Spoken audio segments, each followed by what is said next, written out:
Script 3. Distracted driving. Best recording. Kuendesha gari ovyo.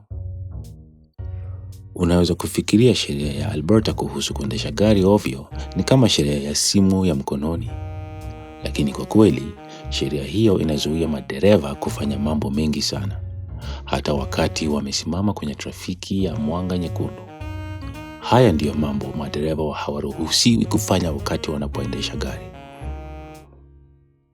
Cha kwanza, kusoma vifaa vilivyochapishwa kwenye gari, kuandika, kuchapisha au kuchora.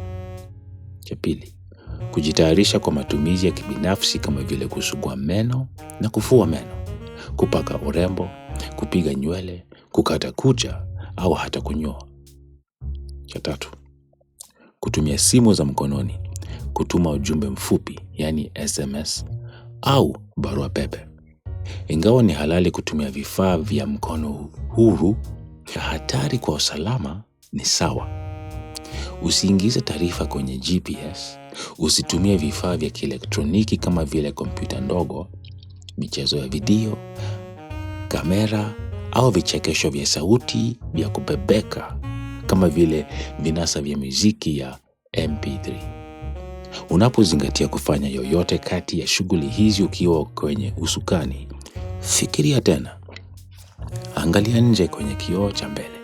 Zingatia na uwe na ufahamu wa mazingira yako. Mengi kati ya mambo haya yanaweza kusubiri hadi umalize kuendesha gari. Ikiwa ni ya dharura, tafuta pahali salama pa kusimama na kuegesha gari lako. Endesha kwa usalama.